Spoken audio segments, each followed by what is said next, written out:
Salut à tous, on se retrouve dans cette vidéo en fin de semaine et je sais pas pour vous mais en tout cas pour moi mon portefeuille d'actions il est bien dans le rouge et j'ai presque toutes mes actions à la baisse. Au début je devais vous parler dans cette vidéo de mon avis par rapport aux actions asiatiques que j'ai dans mon portefeuille, notamment parce qu'il y a eu des nouvelles sur l'entreprise Didi en Chine.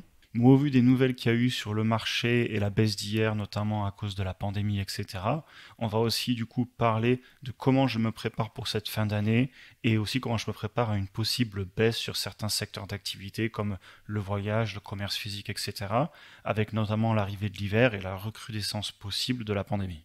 Alors avant de rentrer plus en détail sur les actualités et parler de tous les marchés qui, comme vous le voyez, sont tous à la baisse à l'écran, je tiens à vous rappeler que je ne suis pas une genre de personne qui crie au crash imminent et qui toutes les semaines vous dit que c'est la fin du monde et que tout va baisser de 80%. Bien au contraire, sur le long terme, je suis persuadé que les entreprises de qualité, elles ne peuvent que monter. Et d'ailleurs, pour le prouver, je suis actuellement à plus de 80% de la totalité de mon patrimoine investi. Et je ne suis pas du tout une personne qui a vendu toutes ses actions et qui attend infiniment un crack potentiel. Et du coup, quand le marché baisse, et bien tant mieux, c'est pour moi une opportunité d'acheter plus. Et quand le marché monte, et ben je suis gagnant puisque je suis majoritairement investi. Alors comme on le voit hier, le marché a bien baissé. On a le Dow Jones qui était à moins de 2,5%, le S&P 500 à moins 2,25% et le 27, et le Nasdaq à moins 2,23%. Et aussi on regardera juste après le Russell 2000, donc les small caps à moins 3,67%. Alors la principale nouvelle qui a fait baisser le marché, ce sont les peurs sur le virus et notamment un nouveau variant en Afrique du Sud. Alors ça, c'est pas non plus nouveau. Si vous regardez depuis 1 an et demi, on a eu tous les quelques mois des variants qui ont apparu et à chaque fois des petites frayeurs. Donc on verra sur le long terme. Évidemment, je souhaite que les vaccins fonctionnent, je souhaite que ça pose aucun gros problème à la santé des personnes et j'espère vraiment que ça va vite être résolu et j'espère pas du tout un crash du marché à cause de ça. Mais après, il ne faut pas non plus nier la réalité. Et si vraiment on a un retour de la pandémie avec l'hiver, des retours de confinement dans le monde, etc., ou notamment par exemple des pays qui referment leurs frontières, on va avoir des problèmes. Alors d'ailleurs, si on regarde pour info, hier c'était la plus grosse baisse de l'année sur le Dow Jones. Donc vous voyez quand même que la baisse d'hier, elle n'a pas été négligeable sur les marchés. Et c'est pour ça qu'on en a entendu beaucoup parler. Après, il y a quand même des nouvelles positives, notamment on voit que tous les fabricants de vaccins sont déjà en train de faire des analyses pour savoir si ce nouveau variant va être pris en compte et donc est-ce que les vaccins actuels vont fonctionner. Donc voilà, c'est quand même rassurant, l'humanité est toujours en train de se battre contre ce virus et sur le long terme, je suis persuadé que grâce à l'investissement notamment de ces entreprises dans la recherche et développement, on va réussir à s'en sortir et que sur le long terme, le marché va continuer à monter. Donc voilà, quand même, je suis quelqu'un de positif sur le long terme et je suis persuadé qu'on va s'en sortir aussi bien sur la pandémie que les actions sur le long terme. Je ne vois pas le crash du siècle arriver et la fin des systèmes financiers. Alors cependant, si on rentre quand même dans les détails, on voit qu'effectivement on a eu une petite correction sur la S&P 500, on est à un petit peu plus de 2,3%, on le disait plus tôt, vous voyez on est autour de 2,3%. Donc après, il faut relativiser, hein. Si vous regardez par rapport au creux de mars 2020, bon ben voilà, on est toujours à la hausse énorme. C'est pour ça que je vous dis qu'il ne faut pas crier au loup, c'est pas le début de la fin, on est toujours à plus 100% si vous avez acheté au plus bas il y a 1 an et demi. Donc la correction sur le S&P 500, on voit que c'est un petit début, mais rien de bien méchant. Par contre, ce qui a bien corrigé, c'est le pétrole. Si vous regardez sur les futurs, on a baissé de 13%. Et donc ça, au final, c'est quand même pas forcément une mauvaise nouvelle. Alors déjà, ça va aider par rapport à l'inflation, parce que si le prix du pétrole baisse, quelques semaines plus tard, le prix de l'essence va baisser. Et ça va avoir aussi beaucoup d'impact sur les transports. On sait qu'il y a beaucoup d'entreprises qui ont eu des grosses difficultés sur le transport, même des boîtes comme Apple, beaucoup d'entreprises dans la technologie, dans l'alimentaire, qui ont beaucoup de coûts de transport. Ils ont été impactés sur leurs résultats financiers. Et donc, si ça coûte moins cher de faire voler les avions, etc., ça va avoir un bon impact sur les résultats des entreprises si le pétrole baisse. Donc ça, pour moi, c'est pas forcément une mauvaise nouvelle, sauf si vous faites du trading sur les contrats futurs et que vous vous êtes fait surprendre, alors là, ça peut être une mauvaise nouvelle. Mais pour moi, investisseur à long terme, pour les entreprises, c'est plutôt une bonne nouvelle.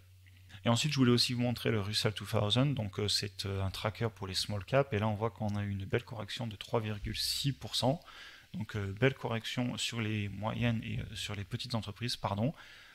Donc encourageant, et ça confirme ce que je vous disais dans certaines vidéos, qu'il y a des affaires à trouver en ce moment sur les petites entreprises.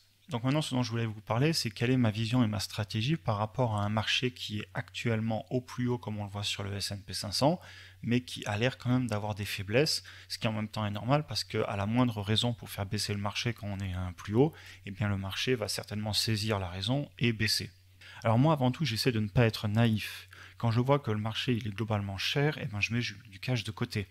Ça fait des mois que je répète dans mes vidéos que je suis monté à un peu plus de 20% de la totalité de tout mon patrimoine, donc de mes actifs en cash disponible, alors qu'en mars 2020, j'étais descendu sous les 5% parce que j'étais presque all-in, parce que les marchés avaient beaucoup trop baissé et donc j'ai investi massivement.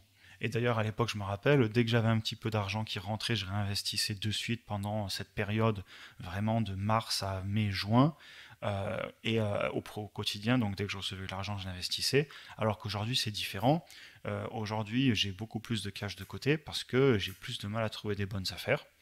Et évidemment, quand je vous dis qu'à l'époque j'étais à moins de 5%, c'est sans compter évidemment l'argent pour vivre au quotidien, ma réserve en cas de problèmes d'imprévus, etc. Cependant, je le répète encore et toujours, je ne veux pas crier au loup et vous dire qu'il ne faut pas investir et que c'est la fin du monde. Et d'ailleurs, la preuve en est que ça fait des semaines que j'investis pas mal d'argent sur les marchés. J'ai réinvesti dans Teladoc, dans Palantir. Donc voilà, il y a pas mal d'actions dans les monnaies aussi. Il y a pas mal d'actions sur lesquelles j'investis parce que malgré tout, même si les marchés sont au plus haut, comme on le voit sur le SPY notamment, et la raison pour laquelle je vous dis ça, c'est parce que si vous vous rappelez un petit peu, si on remonte 1 an et demi en arrière, les actions avaient beaucoup baissé, mais ça peut remonter aussi vite que ce que ça baisse. Donc vraiment, si vous voyez une action, une entreprise dans laquelle vous croyez dans le futur, sur laquelle vous avez envie d'investir, pourquoi pas y aller maintenant si elle avait un bon prix. Et d'ailleurs, personne n'est parfait. Regardez, moi j'ai encore fait l'erreur il n'y a pas longtemps sur AMD. Je vais vous le montrer parce que je suis transparent et quand je fais des erreurs, eh ben, je vous le dis. Et je me rappelle, on était vers là, début octobre, et je me disais, génial, AMD, très belle entreprise, il faut que je l'achète. Je venais juste d'acheter Nvidia. Et évidemment, eh ben, je ne l'ai pas fait. Et regardez ce qui s'est passé, elle a explosé à la hausse. Et depuis, je suis bloqué dans une situation où l'entreprise est beaucoup plus chère que ce qu'elle était il y a 1 mois et demi. C'est toujours une entreprise que je veux acheter, mais du coup, je suis très hésitant parce qu'on est à un plus haut historique. Alors, la réalité, ben, c'est que j'aurais dû l'acheter quand elle était plus bas et j'ai fait une erreur. Donc voilà, ça arrive à tout le monde. Je suis loin d'être un investisseur parfait. Je suis qu'un particulier qui vous partage son parcours. Et donc, vous voyez, on fait tous des erreurs. Et c'est pour ça que je vous incite, si vous voyez des bonnes affaires dans les entreprises dans lesquelles vous croyez après avoir fait votre analyse, et ben pourquoi pas y aller. Très bien, donc j'en ai fini avec cette première partie. Maintenant, passons sur les entreprises asiatiques dont je vous parlais juste avant. Ça aurait dû être le sujet original de cette vidéo, donc on va quand même en parler. Et notamment à cause de la nouvelle qu'il y a eu sur Didi. Donc en fait, les régulateurs chinois demandent à cette entreprise de se délister donc, des États-Unis et d'aller à la place sur la bourse de Hong Kong. Alors ils font ça tout simplement parce qu'ils estiment qu'il y a des risques pour leurs données de leurs utilisateurs en Chine à être donc sur les marchés américains. La raison, c'est qu'ils disent qu'avec les publications des documents officiels à la SEC, ils pourraient avoir des informations qu'ils n'auraient pas forcément envie de partager. Alors pour info, Didi, c'est une entreprise que moi j'utilisais beaucoup quand j'ai vécu en Chine pendant 4 ans. C'est l'équivalent du Uber, c'est extrêmement pratique, c'est une très bonne application, c'est une très grosse entreprise chinoise et ça fonctionne très bien, donc très belle entreprise. Cependant, l'entreprise, elle s'est fait massacrer en bourse depuis son IPO parce que il y a eu toutes ces mauvaises nouvelles et globalement toute la tech chinoise s'est fait attaquer en bourse. D'ailleurs, on peut le voir aussi sur Alibaba, Alibaba qui est redescendu énormément par rapport à ses plus hauts et qui a toujours du mal et qui continue à baisser, tout simplement parce qu'il y a beaucoup de régulations en Chine sur les actions de la technologie. Donc la dernière fois, on m'avait demandé dans les commentaires pourquoi j'investissais pas sur Alibaba et aussi qu'est-ce que je pensais de NIO, etc. Alors la réalité, c'est que j'investis dans ces entreprises, mais j'investis via mon ETF des marchés émergents. Alors je vous en parle assez souvent de cet ETF et je mets pas mal d'argent dedans. Et la raison pour laquelle je fais ça, c'est parce que je n'ai pas envie d'investir juste dans Alibaba ou juste dans Didi, parce que pour moi, il y a trop de risques par rapport aux régulations, et aussi parce que c'est pas forcément un marché que je comprends parfaitement, même si j'y ai vécu pas mal d'années et que j'ai une bonne idée de comment le business se passe en Chine. C'est pas des entreprises que je me sens à l'aise à suivre à un tel niveau personnellement, donc je préfère les acheter via un ETF et avoir une belle diversification sur tous les marchés émergents. Aussi, une autre raison, c'est parce que je ne sous-estime pas du tout la capacité de la Chine à réguler les entreprises ou à créer des lois de façon générale. Je me rappelle quand j'y vivais, quand la Chine ou quand le gouvernement local ou même le gouvernement de toute la nation décidait que quelque chose allait avoir lieu, ils ont toujours été honnêtes, ils vous le disent en avance. Par contre, ne vous attendez pas à ce qu'ils fassent marche arrière. Du moins, ça c'est mon expérience personnelle. Je me rappelle à l'époque sur les motos et les scooters électriques en 2017 en Chine, la petite histoire, c'est qu'ils avaient dit que toute une catégorie allait être bannie parce qu'ils étaient trop dangereux pour la circulation. Et tout le monde, pendant 3 ans, a continué à les acheter, se disant qu'ils ne le feraient jamais, etc. Sauf que du jour au lendemain, ils ont tout coupé.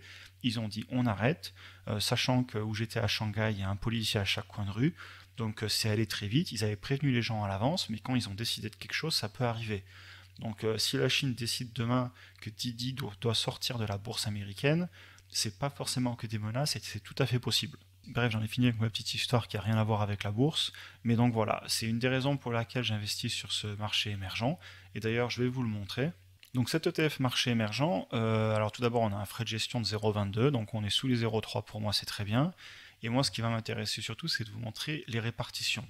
Donc on voit les entreprises qu'il y a dedans, TSMC, donc le plus gros fabricant du monde de microconducteurs. Ensuite, on a Tencent qui possède WeChat, de nombreux jeux vidéo, etc. Alibaba, Meituan, Reliance, là on est sur le Brésil de souvenirs. Et ensuite, on a d'autres entreprises, on a Gazprom, les Russes, etc. Donc vous voyez, si on regarde les répartitions, on est à 38% en Chine, presque 17% à Taïwan, 14% en Inde, 5% au Brésil, Arabie Saoudite, etc.